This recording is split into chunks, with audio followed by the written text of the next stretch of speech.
Welcome all in class 1 on PCB design course. In this class, we will discuss about the various parameters on the basis of which PCBs are classified. PCBs are classified on the basis of the number of copper layers, the thickness of copper layer, and on the basis of substrate material. On the basis of number of copper layers, PCBs are classified as single layer PCB, double sided PCB and multi-layer PCBs. The structure of single layer PCB is as shown in figure 1. Single layer PCB consists of a copper layer and a substrate material. Copper layer is laminated on non-conductive substrate. In single layer PCB, components are mounted only on one side, that is on the side of substrate. The connections between the components are established on copper layer. Single layer PCB looks as shown in figure 2. Through this figure we want to represent that connection between the components are present only on one side. On another side there is no connection. Other side is used just to hold the components. The consumer electronics devices like LED panel, the inverter, these type of devices uses single layer PCBs for their operation. The structure of double side PCB is as shown in figure 3. Here in spite of one, we are using two copper layers and a substrate material. The copper layer laminates on either side of non-conductive substrate. In double side PCB, the components can be mounted on either side of the substrate. Similarly, the connection between the components can be done on either side of the substrate. The double-sided PCB looks as shown in figure 4. Through this figure, we want to represent that connection between the components are present on upper layer as well as on bottom layer. Similarly, components can be mounted on upper layer as well as on lower layer. The advantages of double side PCB includes that we can achieve increased circuit density as compared to single side PCBs. That is, we can install more components in same area in case of double sided PCBs. The second advantage includes that double sided PCBs can achieve reduced board size, and that is due to the reduced board size we can reduce cost as well as compared to single side PCBs. The device like mouse that is used for computers uses a double sided PCBs. Next in the series is multi-layer PCBs. In case of multi-layer PCBs, we are using more than two copper layers on a single PCB. In multi-layer PCBs, the outer layers, that is top layer and bottom layer, are single-sided PCBs, while the inner layers are double-sided PCBs. The double-sided PCBs are connected to single-sided PCBs by using pre-packed. That is, the outer layers are connected to the inner layers by using a material that is called pre-packed. So in the slide we have shown a 4-layer PCB. In case of 4-layer PCBs, the internal PCB is double-sided PCB, and we are using two single-sided PCBs to make it a 4-layer.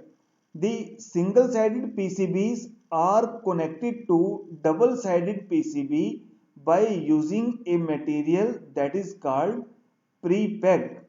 In case of multiple layer PCBs, we can mount components on multiple layers, and in a similar fashion we can establish connection between various layers of PCBs.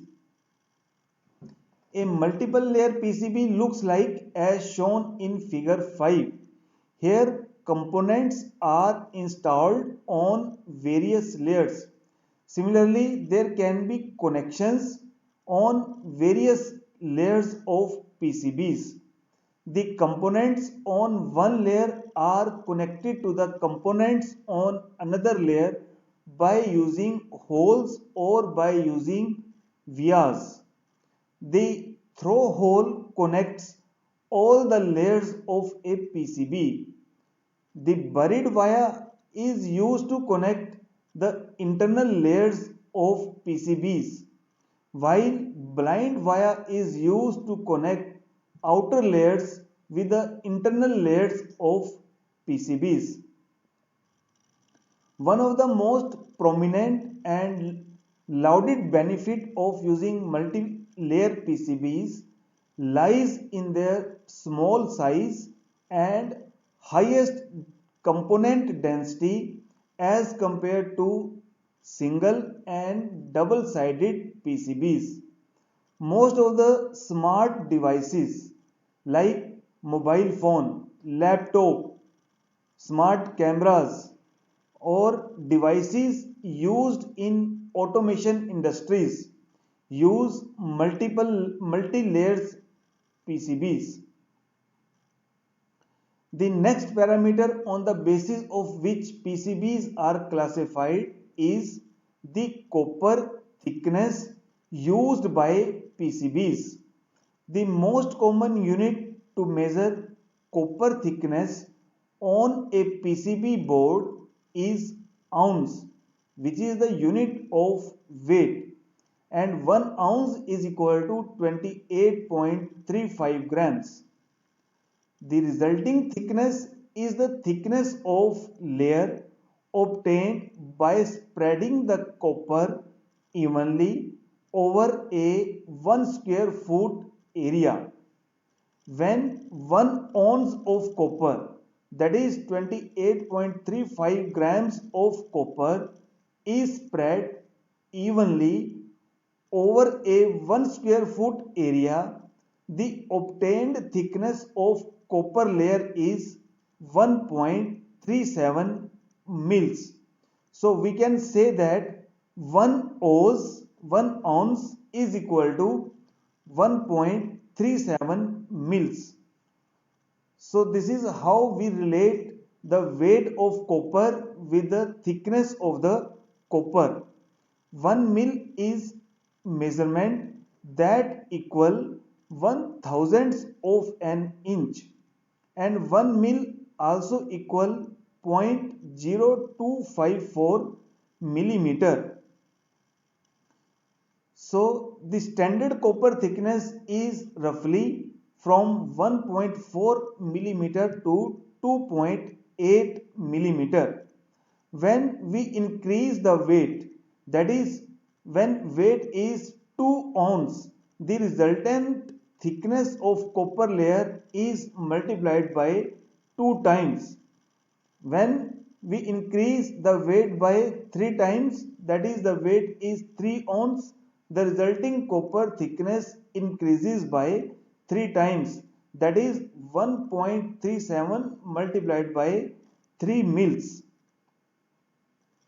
The next parameter that is used to classify the PCBs is the substrate material. Generally we are using three substrate materials, which includes FR4 material, Teflon material and CEM material. The most common material that is used for substrate is FR4.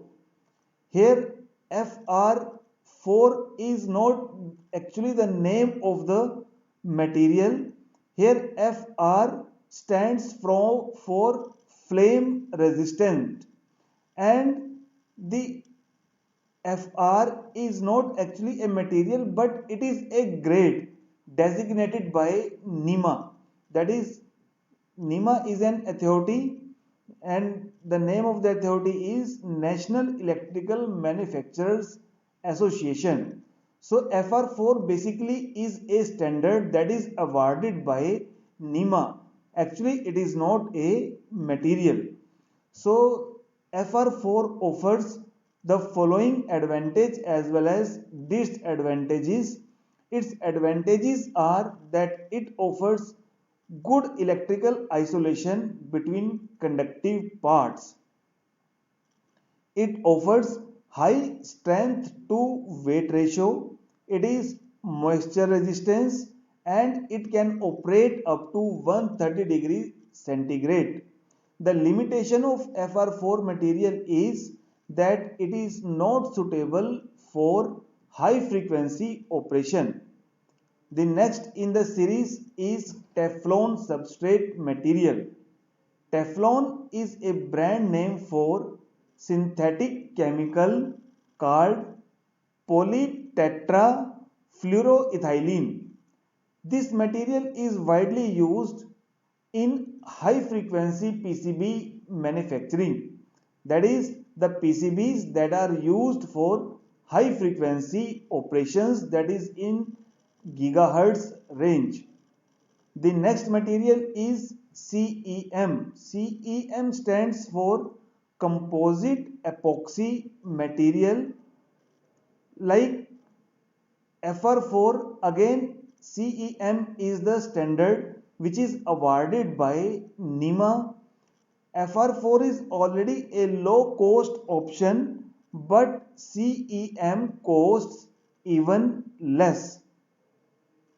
So this was all that I want to discuss in this class. In this class we have discussed about the classification parameters of PCBs. So thank you very much all.